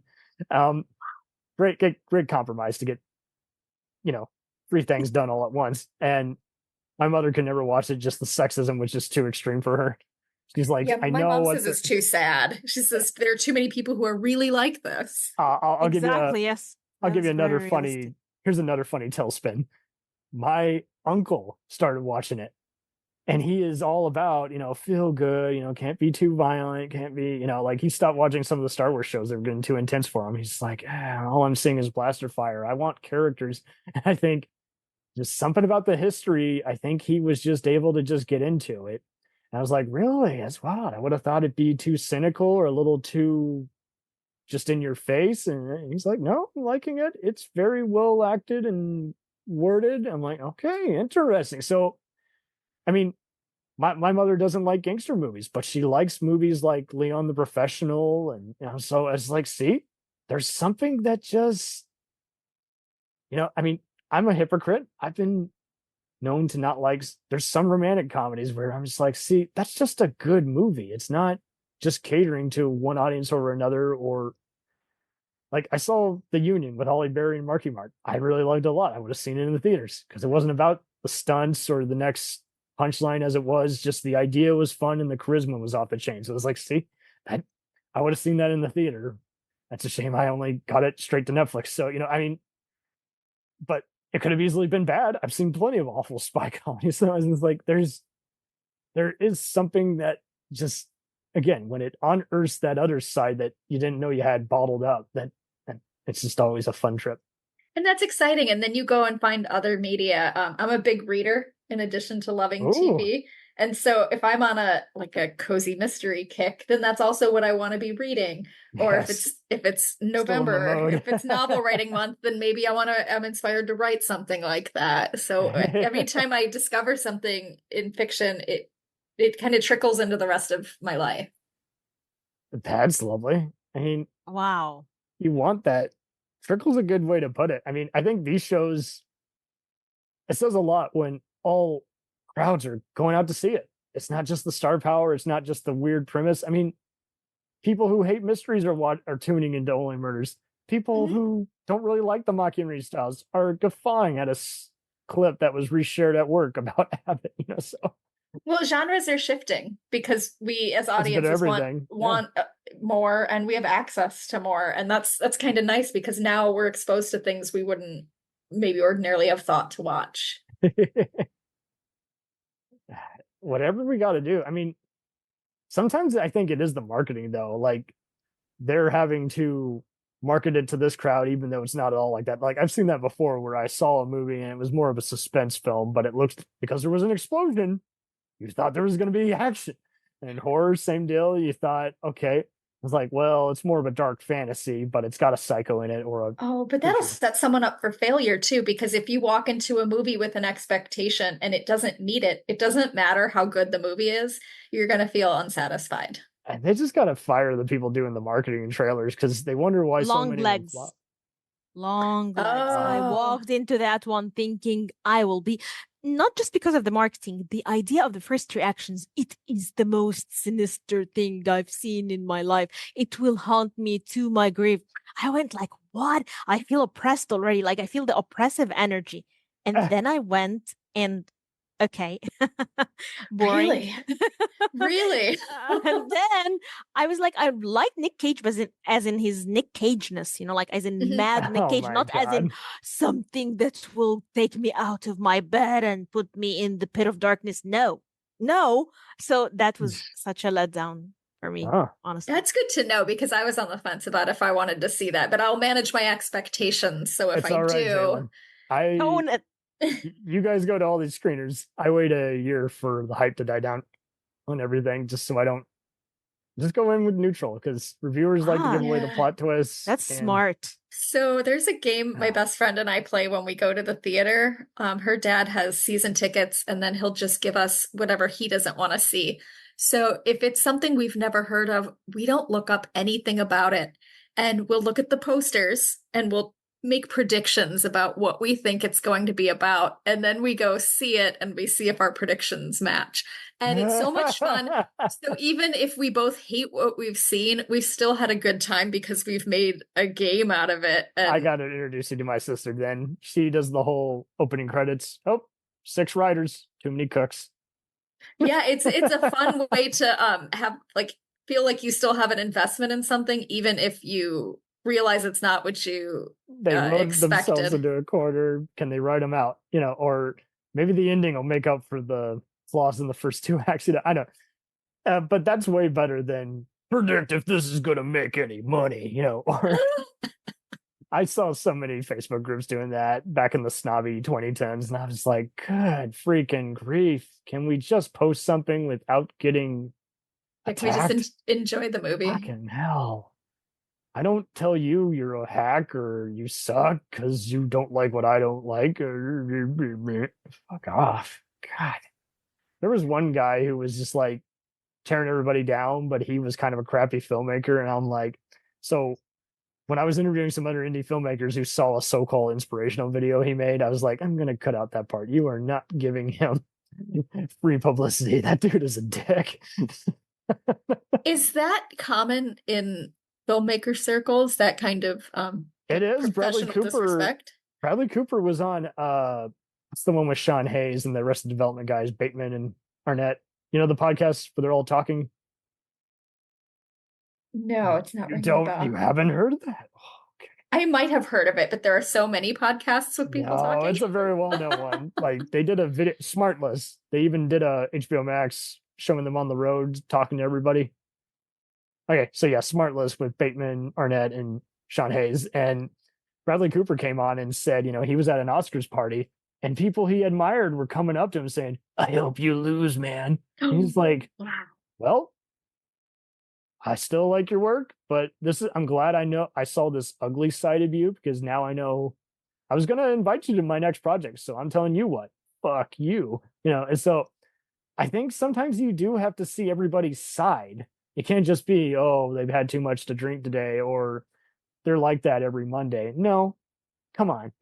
You're going to behave, and you're going to, like, again, it still pains me when I see certain conventions and half the cast has either passed away or doesn't want to talk to each other. I don't see that every time there's a reunion of, say, Will and Grace or the West Wing or something. It's like, no, those guys, they love each other. They can only handle certain aspects of each other for certain amounts of time, but we're all that way. That's not the same as that's different. To do a Blu-ray commentary track with you in the same room.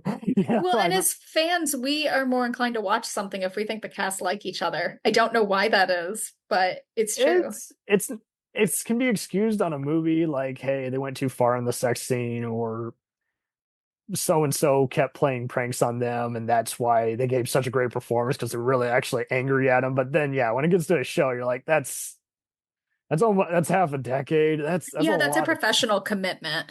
When I saw Abby and Gibbs hated each other right in CS, I'm like, good grief, how'd they get along for 10 seasons? Oh, they just filming opposite, just on view screens. I'm like, jeez. But see, I really can't stand half the time when they do that now, because it just shows. I'm like, yeah, they're really not talking. You can tell they haven't rehearsed this, or the people directing it, such different styles. Like, I would see the CSIs do that, and you're like, one's campy, the other's too serious, the other's stupid. For me, it's the ADR, the sound mixing is the giveaway. Oh, it's not even that. Like, they're in the same scene with each other, but it's just such a different acting style. It would be like if you put William Shatner and Pacino in the same room. Totally different hams, Both want to be the star. Too much ego for just what should be a simple conversation. Hey, how are you doing? Hey, good night. It's the most cursed combination you could have brought up. That's why I'm doing it. It would be like if you put a bunch of scream queens in with I don't know, a bunch of reality TV show stars. It wouldn't be a good combo. If you put in a bunch of martial artists with wrestlers, oh god, it's not only going to be a sausage fest, it's also just going to be really fucking stupid. I would want to watch that, though. I would want to watch what they do to each other. Well, like, for instance, I still want to see Tulsa King, even though Stallone is an absolute prick. Like, you should not. 40 extras complained. I'm taking their side. Why are you being a dick after reinventing yourself for a 6th time? It's like, good grief. But the quality kind of outshines just the bad days on filming. So all I can say is get a new staff and put the main star in his place. I don't know. Like, Eddie Murphy has recreated himself so many times, but I don't think it's necessarily because he was an asshole. I think it was just he just shifted, kind of like Robin Williams and Whoopi Goldberg. He just did something different that made him happy, but kind of like Spielberg.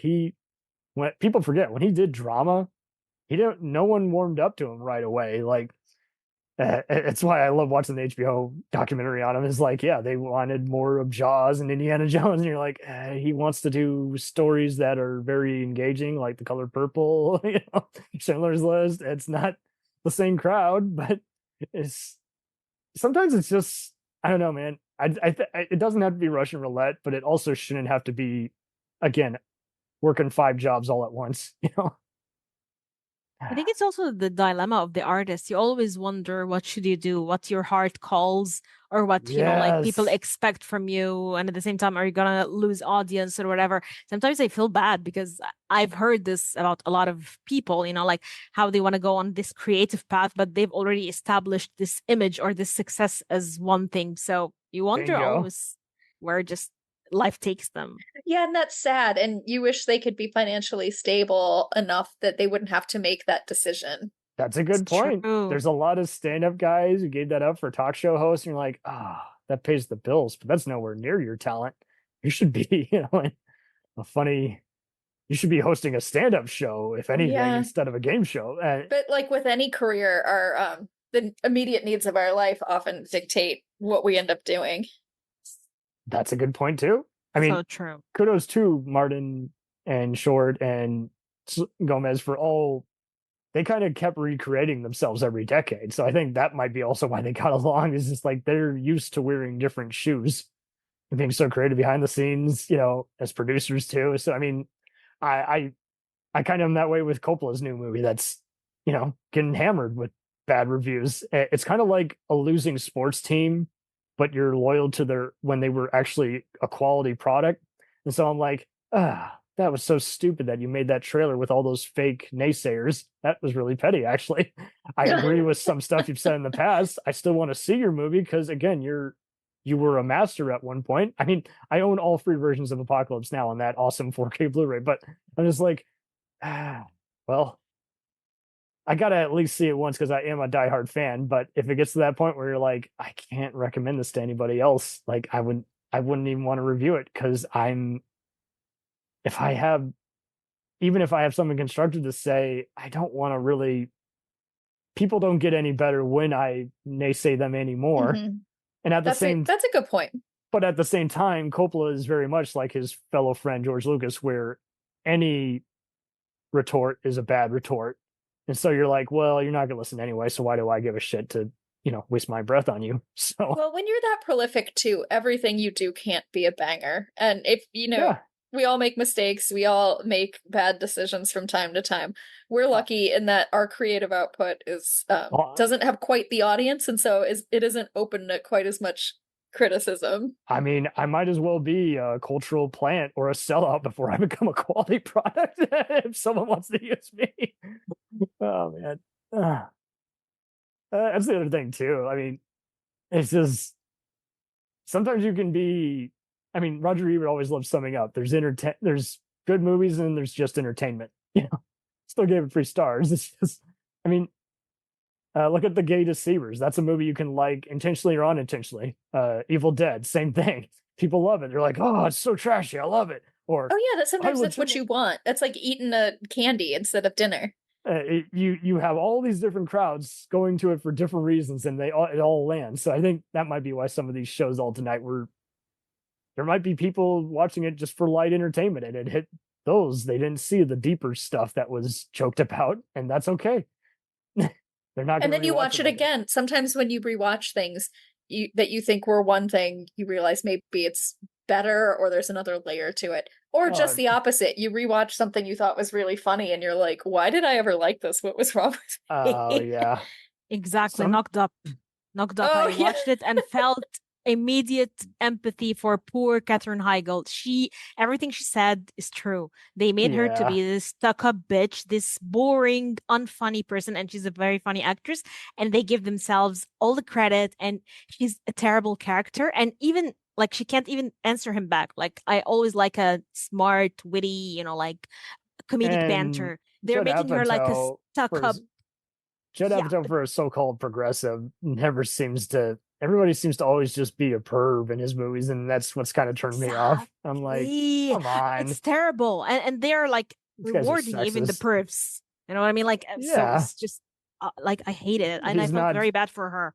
Trust me, dude, do that. I defend John Hughes all the time, and I see people who are like, I hate his movies. I'm like, well, I related to him a lot because even though they were at a different time, like they kind of were the answer for high school for me growing up. And that says a lot when it's a different decade. But I think some characters have sunk in some movies he's done. So I think that's just it. I mean, so I think that goes back to even when someone says, oh, that guy's overrated, when they've only seen like 2 movies they've done. It's like, come on, see at least 5 of them. Exactly. See his filmography or their filmography and just judge. But I've seen we all have these with different actors. There's some of them is like, okay, they're going to play just a version of themselves versus this person, they're a chameleon. I never know what I'm going to get if they're going to do all these different accents. I prefer chameleons, honestly. I do too. I love all these Joel Edgertons, and Meryl Streep always surprises us. There's like, oh my word, you went to that trouble to do that accent. And kudos to them for casting her on this. Like, I can only predict what other A-listers they'll have join, because like they really are invested in it. It's not just like some of these other shows where I'm a villain for a season, or I'm doing just a power play move just for extra ratings. It is, but it should be more than that. And I think this isn't just like Whoopi Goldberg joined the cast of Star Trek. This isn't just... No, this is good. They used intentional casting, and it's clear that the people on it want to be on it. In some ways, it reminds me a little of the lore of Murder, She Wrote, where the Lansbury family were hiring these older actors and actresses so they could keep their health insurance. But I know that's not exactly what they're doing with Only Murders, but the way they bring in the cameos and the characters get to just be funny versions of themselves is so sweet. Because they did a final farewell to her for like Knives Out 2, I was told. I haven't seen it yet. So it seems like it's that kind of audience too, where it's this, again, just a laid back mystery. But yeah, the acting is just, it all matters. Like and all the background actors, like the one cop who's always like, "Oh Lord, what'd you find?" Like, she's funny, and I've seen her. Oh, I love her. Yeah, she's so funny, and I hope we get to see more of her. I love her whole storyline with her baby. All the other tenants, she's just like, I've seen that guy on every other, billionth, New York or Virginia film show, and instead of playing an angry police captain or a perp of the week or a politician, they're playing just like other just nutty people who could be suspects. I mean, if there's anything I would bring it back in, I would definitely bring back in I would add new tenants to the building. Don't get me wrong. It was funny when they had other people playing versions of themselves. Like, come on to Amy Schumer's place. She's got a party. But like, they could have like maybe some other people who are like, I want to solve the case before you do, like that. But I'm fine with, I think they could do the worst possible mistake and people would still watch the show. I really think at this point, like shields are up big time. Like, well, they've been established, and that's a dangerous spot in a show, because then you could just sit back and get lazy and rest on your reputation. But I don't think they're going to do that. This season is already so good. I'm just giving an example. Like, but if we critique any of it, we're still going to have to go through 5 layers. Like, it's a special kind of food. Like, it's typically good, but today it was not well made. Like, it was overbaked or not well mixed. And I mean, kudos to him for introducing Paul Rudd. Like, he died at the end of, season 2, and then was a big focus point for season 3, and people still going to believe, like, he died in the first episode, but, he was still crucial, and I think that's what I like too. Like, it could have easily gone downhill. It could have been the talk of the town for just one night if someone had shown up only to be killed and then never seen again. It's like, no, they're dead, but we're still showing you flashbacks of them. Like, isn't it crazy how you get some of the best performances out of the characters that are technically dead? But like, even the person who was behind that all, I didn't feel like it was lazy. It was a totally different kind of plot twist. Maybe it arguably wasn't as strong as the previous perp, but it stood out in its own way and I think just getting there is so much fun.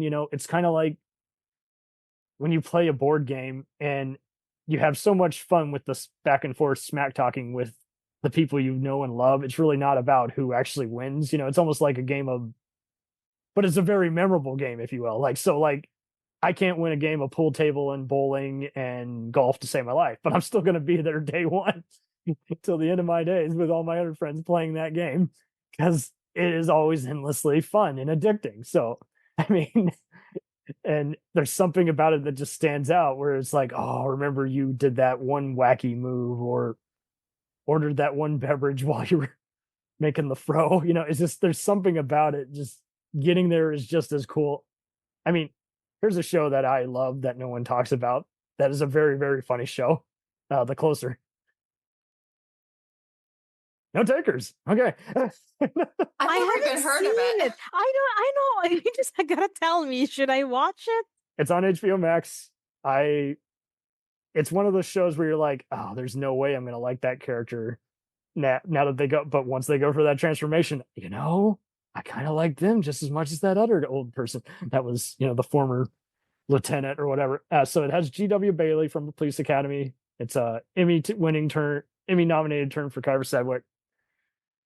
She's a Southern broad coming into a LAPD town, and it's just it's kind of like Homicide, where they got all their unusual quirks, where they're stealing each other's food in between all these unusual things, and there's usually 3 suspects. And even if you predict who it is, kind of like, Rosalia Niles, kudos to Selena Gomez for making a shout out on like season 3 of Only Murders. She's like, we're the dim-witted Rosalia Niles, she says, or something like that in like one episode. Oh yeah, that was such a ridiculous little reference. I loved it. See, well, Rosalia Niles is a ridiculously entertaining show, so I think it's only appropriate. But it was Cagney and Lacey 2.0, and it was some of the same people who worked on The Closer, and that's a show that people were watching it, but not everybody was watching it. So kind of like Homicide, but it's really good for what it is. But it's so funny. Only Murders, I think, would have died had it been on network TV. I think it would have just been, that was so funny, but no one watched it, you know? Well, I agree. And I think part of the problem with network TV is time slot. And when you're dealing with that kind of cast with that big age difference and the jokes with the age difference, like where would you even put that for maximum audience? Where would you go? Yeah. It would be prime time, but if people weren't into wacky, cozy mysteries, then no one's going to watch it. So I think streaming has made it more accessible. Oh, definitely.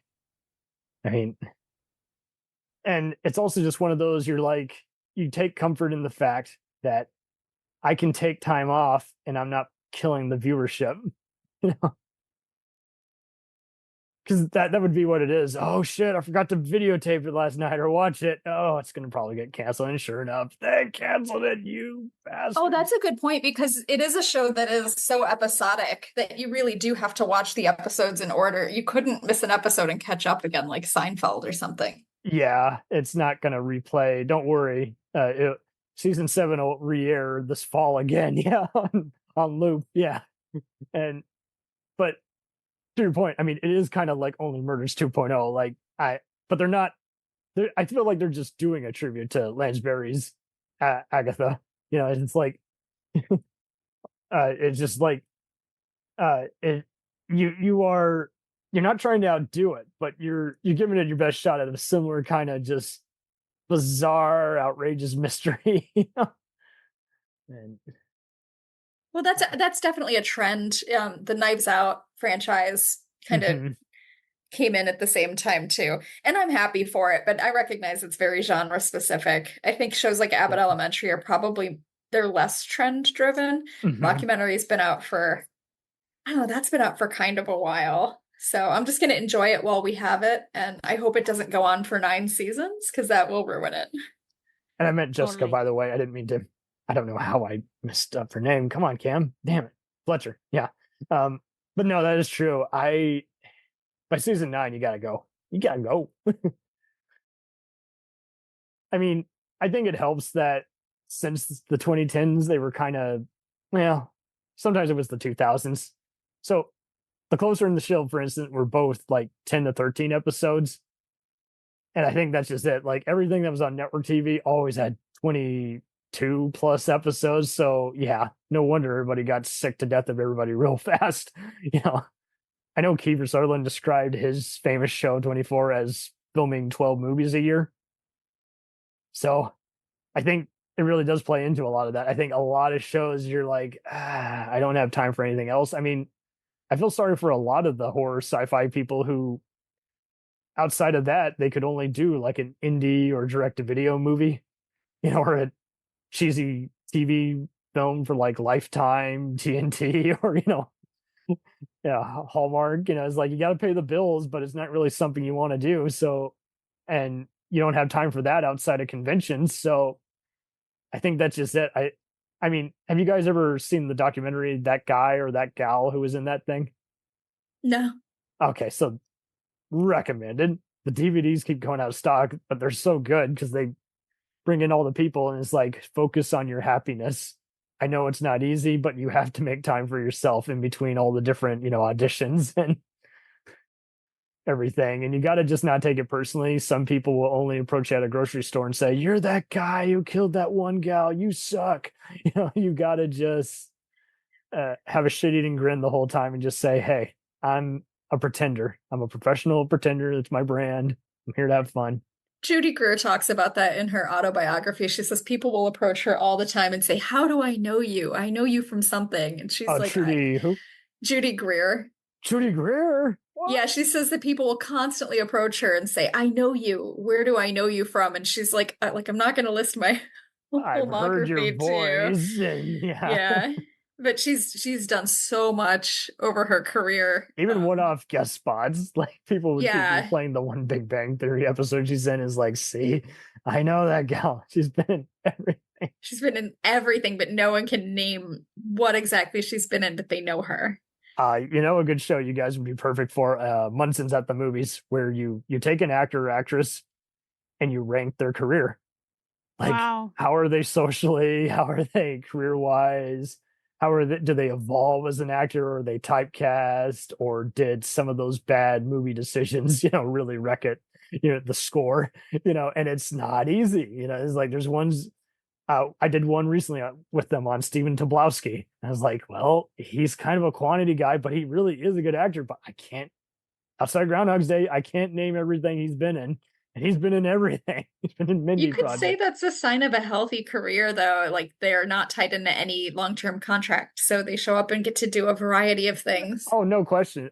I think he was just in good favor because he really killed it in some of his what otherwise could have been nothing roles, and he didn't have much of any made-for-TV or direct-to-video stuff, so I think that really helped. He was always in some important stuff, as opposed to, set expectations at the door. You're going to see a cheap looking production here, and don't get me wrong.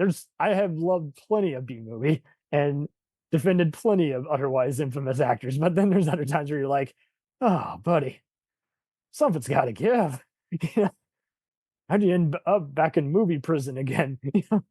Well, it's like Nick Cage. Isn't he in a position where he can't refuse a movie because he owes so much in back taxes? Isn't that the rumor? You could do that with Val Kilmer, Christian Slater, and then there's other people where they're never going to turn down a payday. Lance Henriksen, Tony Todd, Michael It's Einstein. the Dick Wolf thing. They have to keep working or they die. Yep. Oh, man. And I mean, well, once again, I hope Quinta just launches a few other sitcoms through her firm, and same thing with all these guys. They worked with Fogelman and company on Only Murders, and it's like, I hope the next thing they do, it isn't anything even remotely like this. I hope it's a period satire or something else, maybe a war dark comedy. I don't know. It's going to be interesting to follow their careers, and I hope that what they're doing now doesn't go on so long that they become jaded or stuck in one genre. Yeah, or they're afraid. You're like, oh, the phone's not going to ring anymore. Oh, we don't rely on phones anymore, guys. We rely on, who you know. Indeed's a click away. And I mean, I was really annoyed at last Golden Globes. It's like, don't get me wrong, the Bear was well deserved, and I'm trying to remember what else won. Secession won everything, and and absolutely nothing for Ted Lasso, Barry, or Better Call Saul. And I'm just like, shenanigans. Even if you don't like those shows, like Rhea Seaborn deserved that Golden Globe, and I think some of the writers on Barry or production designers on one of the other shows could have gotten something. Yeah, I don't really pay any attention to the awards shows because it just feels like it's industry people giving awards to other industry people, which is fine. Well, I had no choice because aside from all the women in my household watching this, they did a funny Ally McBeal parody because many of the members of that show were at that on other shows, or their spouses who are also actors and writers were. So it's like, I think Shrinking got a few things, but yeah, I usually wouldn't give a shit because I'm like shenanigans, but I'm like, usually you guys are a little more freeing than the Emmys or the Oscars. What the hell? It split the pie. Not everything deserves to win in every category. Like, I love Lord of the Rings. It didn't deserve to win everything in 2003. Could have given some to Master and Commander, Last Samurai. Oh yeah, sometimes it does feel a little like they've just decided in advance what movies are going to get all the awards. Well, and my grandmother would never believe me, but when the DreamWorks book came out back in like 2007, it was like, well, it also studios make bids, so I'm like, can I accept both bids? Or does it have to come off as a bribe? It's like when recruiting a district attorney. make sure you're actually doing your job or you lose your support. But I don't know how I got political again. I'm sorry, guys. I watch too many politics on TV. Oh, there's season 5, The Investigative Politician. No, too much. Okay. He'd have to die in the building because they only investigate murders in the building. They would have to dress it up a bit so they wouldn't get... that might be too much. Just Twitter's such a Nazi hole. I would hate to get trolled. Yeah. Have them attack an otherwise great show, because it's taxing to have to fight back and come up with a witty retort, just showing what a dumbass all these morons and AI bots are and keep trolling your show. Yeah, we wouldn't wish that on a show we love. Only the shows we hate. I wouldn't wish it even on them. I'd be like, unless they're just the Charlie Sheens of the world, who's like, you already got to go. You're a douche. No one wants to work with you. Thank you all. Gonna whammy of a double TV sit down. This was dynamite. Yeah, this was brilliant. Yes, Brilliant. Somehow these two shows that are completely different, we managed to cover so much ground. Hey, it's okay. I was thinking of splitting up. Nah, keep No, this worked. Director's cut. Especially. The kid stays in the picture, yo. I don't know why I'm doing a Gary Marshall impression. Hey, kid. So where can we find you on the interwebs, Miss Tyler? You can find me on Twitter or X, if we're calling it that, at Heavy D is Hungry. Hungry is spelled with an O.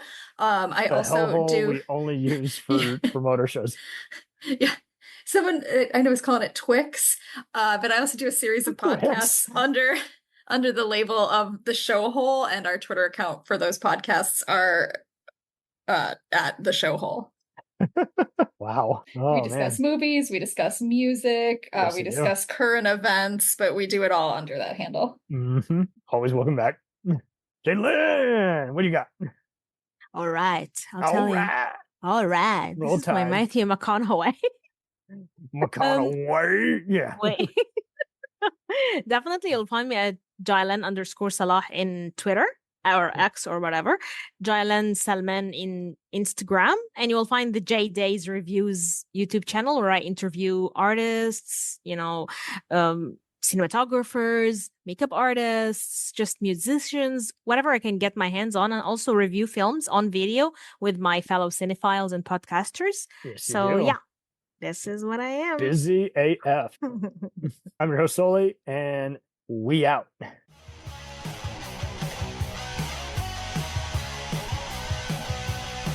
Follow us on the web on Facebook, Twitter, and Instagram. The podcast is available on Podbean, Spotify, iHeartRadio, Anchor, Apple, and anywhere else podcasts are available. Feel free to review our show and leave comments on any of those sites. Thanks a million for listening. It's a jacked up